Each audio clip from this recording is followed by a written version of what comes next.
আমি আপনাদেরকে একজন সফল ব্যক্তি সম্পর্কে বলতেছি। জুলাইবিস রাদিয়াল্লাহু আনহু ছিলেন কালো মানুষ। কেমন? একটু কালো, খুব উচ্চ বংশের না, ঠিক আছে? খুব উচ্চ বংশের না, খুব সুদর্শন না, খুব লম্বা না, খাটো টাইপের মানুষ, একটু বেটে টাইপের মানুষ। টাকা পয়সা একদমই নাই, একদমই টাকা পয়সা নাই, বংশমর্যাদা এইসব দিক থেকে তাকে আন্ডার স্টিমেট করা হয় আর কি। এমনকি ফিজিক্যাল স্ট্রাকচারও তারা আমাদের অনেকের মধ্যে সুদর্শন। তার অবস্থা কেমন? নবী সাল্লাল্লাহু আলাইহি ওয়াসাল্লামের সাহাবীরা অন্য হাদিস থেকে বলেছেন যে নবী সাল্লাল্লাহু আলাইহি ওয়াসাল্লাম মসজিদে যেতেন, মদিনায় মসজিদ নববীতে যেতেন, রাস্তার পাশে তিনি পড়ে থাকতেন।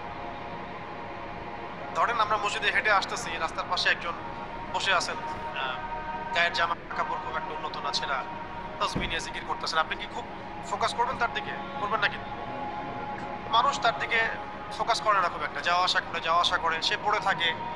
কেউ খাবার দিলে খায়, না দিলে খায় না। এইভাবেই তার দিন যাচ্ছে। কোথাকার ঘটনা এটা? মদিনায়, হিজরতের পরের ঘটনা। সাহাবীর নাম জুলাইবিস রাদিয়াল্লাহু আনহু। খুব উচ্চ বংশের না, অর্থবিত্ত নাই। বারবার বলছে, আমি রিপিট করতেছি কেন? বিকজ এটা আপনাদের সাথে অনেক অনেক মানে সাইকোলজিক্যালি মিলবে বিষয়টা অনেকের সাথে, এবং এটা আমাদের খুব ভালো করে জানাও দরকার আছে। একদিন নবী সাল্লাল্লাহু আলাইহি ওয়াসাল্লাম তাকে বললেন যাওয়ার সময়, হে জুলাইবিস, তুমি কি বিয়ে করবা? প্রশ্নটা কি? খুব মজার আলোচনা না এটা আমাদের কাছে, অনেকের কাছে। হে জুলাইবিস, তুমি কি বিয়ে করবা না? প্রশ্নটা এরকম ছিল, হে জুলাইবিস, তুমি কি বিয়ে করবা না? উনি তো আকাশ থেকে পড়লেন, ইয়া রাসূলুল্লাহ, আমাকে কে বিয়ে করবে? আমার না আছে চেহারা সুরত, না আছে আমার বংশমর্যাদা, না অর্থবিত্ত, আমি কিভাবে বিয়ে করব? কে মেয়ে দিবে আমাকে? কে আমাকে মেয়ে দিবে? তো ওদিন নবী সাল্লাল্লাহু আলাইহি ওয়াসাল্লাম চলে গেলেন, কিছু বললেন না। পরের দিন আবার বললেন, ইয়া জুলাইবিস, আলা তাতাযাওয়াজ, তুমি কি বিয়ে করবা না? একই উত্তর, ইয়া রাসূলুল্লাহ, আপনি গতকালকে এক কথা বললেন, আবার বলতেছেন বিয়ে করবেন, আমাকে কে বিয়ে করবে? তৃতীয় দিন নবী সাল্লাল্লাহু আলাইহি ওয়াসাল্লাম আবার বললেন, আলা তাতাযাওয়াজ ইয়া জুলাইবিস, তুমি কি বিয়ে করবে না হে জুলাইবিস? তিনি এবার বলছেন, আপনি কি আমার সাথে রসিকতা করতেছেন? আমাকে কে বিয়ে করবে? তো নবী সাল্লাল্লাহু আলাইহি ওয়াসাল্লাম বললেন যে অমুক আনসারী সাহাবীর বাসায় যাও। অমুক আনসারী সাহাবীর বাসায়। আনসারী সাহাবী কারা? যারা মুহাজির সাহাবীদেরকে আশ্রয় দিয়েছেন। অমুক আনসারী সাহাবীর বাসায় যাও, সেখানে একজন বিবাহযোগ্য নারী আছে, মেয়ে আছে, তাকে গিয়ে বলো যে আমি রাসূল সাল্লাল্লাহু আলাইহি ওয়াসাল্লামের পক্ষ থেকে আমার বিয়ের প্রস্তাব নিয়ে আসছি। তিনি গেলেন, যাওয়ার পরে বললেন যে আমাকে প্রস্তাব সহ পাঠানো হয়েছে। মেয়ের বাবা আর মায়ের রিয়াকশন ছিল অনেকটা সাধারণত যা হয় তেমন আর কি। তুমি বিয়ের প্রস্তাব নিয়ে আসছো, তুমি কি খাওয়াবা মেয়েকে? কোথায় রাখবা? তোমার তো নিজের কোনো থাকার জায়গা নাই। প্রশ্ন কিন্তু যৌক্তিকই। আমি মেয়ের তো বাবা, আমিও তো এই প্রশ্নই করবো নাকি? প্রশ্ন করবেন না? আপনার মেয়ে থাকলে এভাবে প্রশ্ন করবেন তো আপনি? তারা সেই প্রশ্ন করলেন, এমনকি এক পর্যায়ে রিফিউজ করে দেওয়া হলো, না এটা পসিবল। এই কথাগুলো, কনভারসেশনগুলো ভিতর থেকে শুনছিলেন সেই মেয়ে নিজেই, আনসারী সাহাবী, মদিনার আনসারী মেয়ে। মদিনার আনসারী মেয়েরা কিন্তু অনেক সুদর্শন তৎকালীন সময়কার জন্য, উচ্চ বংশের সুদর্শন, খুবই এলেমওয়ালা হতেন তারা, হিপস ক্ষমতা খুব থাকতো, খুবই জজবাওয়ালা, মানে জিহাদের মাঠে একদম যুদ্ধ করেছেন তারা, একদম নবী সাল্লাল্লাহু আলাইহি ওয়াসাল্লামের আশেপাশে ছিলেন। ওদের সময় একজন আনসারী সাহাবী ছিলেন, মহিলা সাহাবী, তীর ছুঁড়েছেন নবী সাল্লাল্লাহু আলাইহি ওয়াসাল্লামের পাশে। তো ওনারা কিন্তু খুবই গায়রতওয়ালা মানুষ। তিনি বলছেন, হে আমার বাবা মা, এই প্রস্তাব কে পাঠিয়েছে? নবী সাল্লাল্লাহু আলাইহি ওয়াসাল্লাম। যে প্রস্তাব রাসূল পাঠিয়েছেন সেটাকে কিভাবে তোমরা ডিনাই করো? আমি জুলাইবিসকে বিয়ে করব। কে বলছেন এটা? আপনি পুরো সিস্টেম খুঁজে এরকম একটা আনসারী সাহাবীর মতো মেয়ে আমাকে দিতে পারবেন? ইল্লা মাশাআল্লাহ, হইতে পারে ইল্লা মাশাআল্লাহ। তো ওই মেয়ে নারী সাহাবী, তিনি রাজি হলেন। এবার শোনেন, এবার বিয়েও হলো, মাশাআল্লাহ, বাসর হলো, এবং সকালবেলা আওয়াজ হচ্ছে, মদিনার চারপাশে এলান হচ্ছে যে হে মুসলিমরা, সবাই বের হও, ইহুদিদের সাথে যুদ্ধে আমাদেরকে খায়বারে যেতে হবে। ইহুদিদের সাথে যুদ্ধে আমাদেরকে খায়বার আক্রমণ করতে হবে। কবে? নবী সাল্লাল্লাহু আলাইহি ওয়াসাল্লাম তোমাদেরকে আদেশ করেছেন। এটা কিন্তু হুদাইবিয়া সন্ধির পরের ঘটনা। আর আর ইহুদিদের সাথে আমাদের বেশ কয়েকটা যুদ্ধ হয়েছে, বনু কুরাইজার সাথে, বনু কাইনুকার সাথে, বনু নাজিরের সাথে, এবং ফাইনালি খায়বারে এদের সাথে। তো জুলাইবিস রাদিয়াল্লাহু আনহু বের হয়ে গেলেন যুদ্ধের জন্য। এবং খায়বারের যুদ্ধ হলো, খায়বার অবরোধ করা হলো এবং খায়বার যুদ্ধের বিশাল হিস্ট্রি আছে, আপনারা পড়ে নিয়েন, লম্বা কথা। এই খায়বার দুর্গ জয় হয় এবং এই দুর্গ পুরো জয় করতে, সবগুলো দুর্গ জয় করতে মোট 12 থেকে 16 জন মুসলিম সাহাবী, 12 থেকে 16 জন বা 18 জনের মতো, এই ফিগার এইটুকুর মতো, 12 থেকে 16 বা 18, এতটুকু এত কম সংখ্যক সাহাবী শহীদ হয়েছে খায়বার যুদ্ধ জয়। আর ইহুদিদের তো বহু ইহুদি মারা গেছে।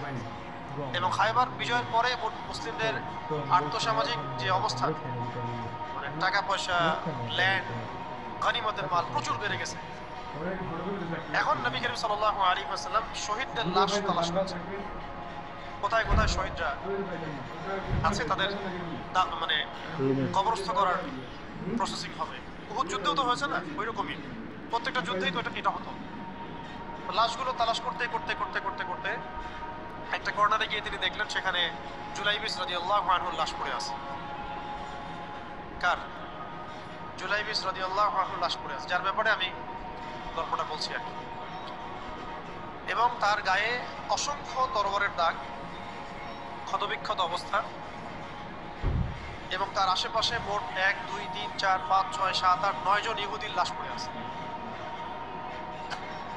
ছোট সাহাবী, বলেছি আকৃতিতে ছোট, খুব উঁচু বংশের না, অর্থ সম্পদ কম, দেখতে সুন্দর না, গতকাল বিয়ে করেছেন, কেউ তাকে বিয়ে দিতে যাচ্ছিল না। তার এক পাশে কয়জন ইহুদির লাশ, তার পাশে মোট 9 জন ইহুদির লাশ পড়ে আছে, মাঝখানে তার লাশ ক্ষতবিক্ষত অবস্থায়। এই অংশটুকু আপনারা পড়ে নিয়েন, পড়লে আরো ভালো ফিল করবেন, একা একা পড়লে আরো ভালো ফিল করবেন। নবী সাল্লাল্লাহু আলাইহি ওয়াসাল্লাম নিজে তার কাছে গেলেন, হাদিসের মধ্যে আসছে, সিরাতের কিতাবের মধ্যে আসছে, নবী সাল্লাল্লাহু আলাইহি ওয়াসাল্লাম নিজে তার কাছে গেলেন, যাওয়ার পরে তার যে মাথা, সেই মাথার পাশে নবী সাল্লাল্লাহু আলাইহি ওয়াসাল্লাম বসলেন। বসার পরে নিজের হাতে জুলাইবিস রাদিয়াল্লাহু আনহুর চেহারা থেকে ধুলাবালিগুলো সরানো, আর গা থেকে রক্তগুলো আমাদের নবী সাল্লাল্লাহু আলাইহি ওয়াসাল্লাম মুছলেন, আদর করলেন, চুলগুলো ঝাড়লেন। দৃশ্যটা চিন্তা করেন, তার চুলগুলো তিনি ঝাড়তেছেন, চেহারা থেকে রক্তগুলো মুছতেছেন। কে? নবী সাল্লাল্লাহু আলাইহি ওয়াসাল্লাম। তার চেহারা ধুলাবালিগুলো মুছতেছেন, নিজের এই পায়ের মধ্যে, ধুলোর মধ্যে তার মাথাটাকে নিয়ে এসে রাখেন নবী সাল্লাল্লাহু আলাইহি ওয়াসাল্লাম। রাখার পরে এভাবে আদর করতেছেন, আর এরপর উপরের দিকে তাকালেন, তার জন্য তো দোয়া করলেন, উপরের দিকে তাকালেন, তাকে চোখ নামাই নিলেন। সাহাবা কেরাম তো আশেপাশে আছেন অনেকে, বললেন যে ইয়া রাসূলুল্লাহ, আপনি এমনটা কেন করলেন, চোখ নামাই নিলেন? তখন তিনি বললেন যে আমি দেখলাম যে জান্নাতের হুরদের মধ্যে অসংখ্য হুর ছুটে আসতেছে কে জুলাইবিসকে আগে বরণ করে নেওয়ার জন্য। তিনি নিজে কাঁদলেন, জুলাইবিসের জন্য নিজে কাঁদলেন, নিজের হাতে তাকে এইভাবে নিজের হাতে তাকে দাফন করলেন। দাফন করার পর তিনি বললেন, ইয়া জুলাইবিস, আনতা মিন্নি ওয়া আনা মিনক, তুমি আমার অংশ, আমি তোমার। হে জুলাইবিস, তুমি আমার, হে জুলাইবিস, তুমি আমার, আমি তোমার। এই কথাটা বললেন কে? নবী সাল্লাল্লাহু আলাইহি ওয়াসাল্লাম। কারণ আপনাদেরকে আমি সাফল্যের মানদণ্ড কিভাবে বোঝাবো, এর বাইরে কোনো ভাষা নেই আমার কাছে। সাফল্য বলতে কি বোঝান? এই সিস্টেম সাফল্য বলতে কি বোঝায়? এই ওয়ার্ল্ড অর্ডারটা সাফল্য বলতে কি বোঝায়? এই বস্তুবাদী জগৎটা আমাদেরকে সাফল্য বলতে আসলে কি বোঝায়? সাফল্য বলতে বোঝাচ্ছে ঈমান। সাফল্য হলো ঈমান, বিশুদ্ধ আকীদা, বিশুদ্ধ আমল, আল্লাহর আনুগত্য, রাসূলের আনুগত্য, দুনিয়ার জীবনে মুসাফিরের মতো থাকা, যতটুকু প্রয়োজন ততটুকু সন্তুষ্ট থাকা, একজন নেককার স্ত্রী, সুসন্তান সন্ততি, আদর্শ একটা পরিবার, হালাল একটা রিজিক, বাস। ইসলামের জন্য দাওয়াত, তাবলীগ, মেহনত, দিন প্রতিষ্ঠার চেষ্টা, প্রয়োজনে জিহাদ, প্রয়োজনে শাহাদাত। আর কি আছে সাফল্য বলতে? এরকম সাহাবী একজন নয়, কিন্তু এক একজন সাহাবী সম্পর্কে এক একটা করে কথা বলা যাবে। হানজালা রাদিয়াল্লাহু আনহু নাম শুনছেন? হানজালা রাদিয়াল্লাহু আনহু, তিনিও বিয়ে করেছেন একদিন, তার পরের দিন সকালে উহুদের যুদ্ধে গিয়েছেন। 70টা আঘাত সহ্য করেছেন, বলা হচ্ছে কিতাবের মধ্যে 70-80টা আঘাত তার দেহে ছিল। শহীদ হয়েছেন। উহুদ যুদ্ধে যখন সাহাবীদেরকে দাফন করা হচ্ছে, তখন তিনি নবী সাল্লাল্লাহু আলাইহি ওয়াসাল্লাম দেখলেন হানজালা রাদিয়াল্লাহু আনহুর লাশটা ভেসে আছে, বাতাসে ভেসে আছে, এবং লাশ থেকে পানি ঝরতেছে। সাহাবীরা জিজ্ঞাসা করলেন, ইয়া রাসূলুল্লাহ, এটা কেমন, এটা কিভাবে হচ্ছে? তখন নবীজি বললেন যে হানজালা গত রাতে বিয়ে করেছে, গোসল করার সময় পায় নাই, সে সকালবেলা চলে আসে যুদ্ধের মাঠে, ফেরেশতারা তাকে গোসল দিচ্ছে, এটার পানি পড়ছে, আমরা দেখতে পাচ্ছি। সাফল্যের সংজ্ঞা আসলে কি? আল্লাহ পাক আমাদেরকে আসলে দুনিয়ার হাকিকত বোঝার তৌফিক দান। কিছু কিছু আইডিওলজি আছে যেটা আপনার ভিতর চলে আসলে বাকি সব ঠিক হয়ে যাবে। এগুলোর যদি ভিতরে ঠিক মতো না বলবৎ হয়, আপনাকে আমি ডালপালার ক্রাইসিস সমাধান, ওয়ার্ল্ড অ্যাফেয়ার্স, ইকোনমি এইসব বুঝাই দিনের দিকে হেদায়েত দিতে পারবো না।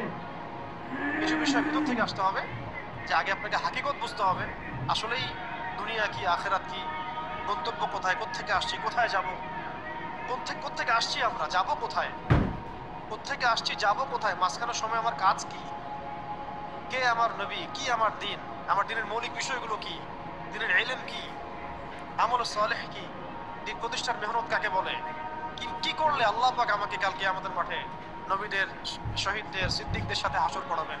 এটা হলো সাফল্যের লক্ষ্য।